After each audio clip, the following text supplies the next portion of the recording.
నేను చెప్పబోతుంది స్వామి వివేకానంద చికాగో సమావేశానికి వెళ్లి మాట్లాడింది.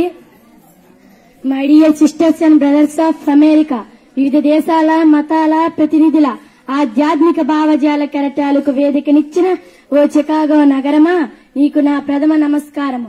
సర్వ మతాలకు సకల ధర్మాలకు తల్లి అనదగ్గ నా సనాతన హిందవ ధర్మం పేరిట మీకు నా అభినందనలు, అభివందనలు.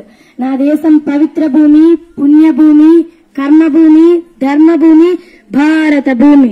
ఓ పక్క పరమతస్థులు మా ఆలయాలను కొల్లగొడుతూ ఉంటే ఒక చేతితో క్షమించి మరో చేతితో హక్కును చేర్చుకున్న సహనశీల దేశం నాది అని తెలియజేయడానికి గర్విస్తున్నాను. తండ్రి మాట కోసం సమస్త రాజ్యాన్ని పరిత్యాజించి 14 ఏళ్ల అడవుల పాలైన శ్రీరాముని కన్నా ధార్మిక దేశం నాది అని తెలియజేయడానికి గర్విస్తున్నాను.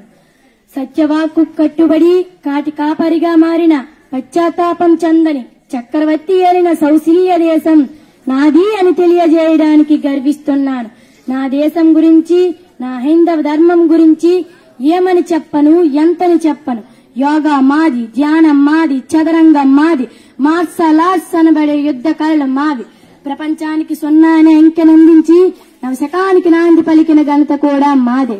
ప్రపంచంలో మొదటిసారిగా 20 శతాబ్దాలకు పూర్వమే మొట్టమొదట శస్త్రచికిత్స చేసిన సుశ్రుతుడు మావాడే. రైట్ బ్రదర్స్ కన్నా ముందే పుష్పక విమానాన్ని ప్రతిపాదించిన భరద్వాజ మహర్షి మావాడే. న్యూటన్ కన్నా పూర్వమే గురుత్వాకర్షణ సిద్ధాంతాన్ని ప్రతిపాదించిన బ్రహ్మగుప్తుడు మావాడే. సూర్యుడు తిరగటలేదని, భూమి సూర్యుని చుట్టూ తిరుగుతుందని ముందుగా ప్రతిపాదించిన ఆర్యభట్ట మావాడే. జ్యోతిష్యం రచించిన వరహామిరుడు, అర్థశాస్త్రం రచించిన చాణక్యుడు. చెప్పాలంటే మాకు ఉన్నది చరిత, దానికి ఉన్నది ఎంతో ఘనత. కాకపోతే మీరు సైన్సిస్టులు అన్నారు, మేము ఋషులన్నాం. అందుకే మా ధ్యానం పురాతనం, మా ధర్మం సనాతనం. జరిగింది, జరగబోయేది పూర్వ జన్మల దుష్కర్మల దుష్ఫలితం, సత్కర్మల సత్ఫలితం. ఇదే మా ధర్మ సిద్ధాంతం. మేము రాయిలో దేవుణ్ణి చూస్తాం, చెట్టులో దేవుణ్ణి చూస్తాం, ఆఖరికి విష సర్పాలలో కూడా దేవుణ్ణి చూసే విశాల భక్తిభావం మా సాంప్రదాయం. అసలు దేవుడంటే ఎవరు? ఎవరి ఆజ్ఞచో గాలి వీస్తుందో, ఎవరి కనుచూపుతో అగ్ని ధరిస్తుందో, ఎవరు తలిస్తే మృత్యు ప్రాణాలను హరిస్తుందో ఆ అనంత అప్రేత శక్తే దేవుడు. నీటిని కొందరు నీరు అన్నట్లే, కొందరు పానీ అన్నట్లే, మరికొందరు వాటర్ అన్నట్లే పేర్లు మారినా నీరు అదే. దేవుడు ఒక్కడే. మార్గాలే వేరు, మతాలే వేరు. అసలు మతం అంటేనే మానవత్వం.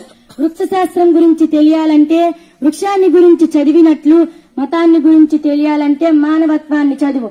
మతం మనశ్శాంతినివ్వాలి, లోక కళ్యాణానికి దారి తీయాలి. ఈ దేశంలో జాతీయ సమైక్యత వెల్లివిరియాలంటే ముందు పరమత సహనాన్ని పాటించాలి.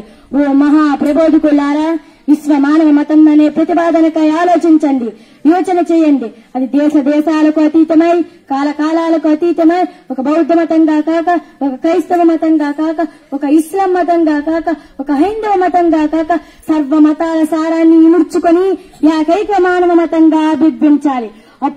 సర్వ మానవ సౌభ్రాతృత్వానికి శ్రీకారం పలకాలి. అప్పుడు నెలకొంటుంది ప్రపంచ శాంతి, ప్రజలకు మనశ్శాంతి.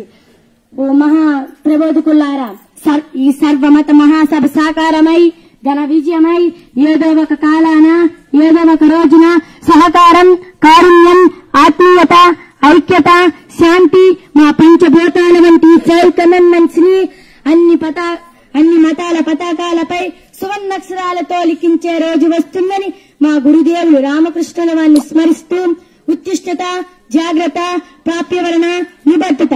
జై భారత్. లేండి, మేల్కోండి, గమ్యం చేరే వరకు ఆగ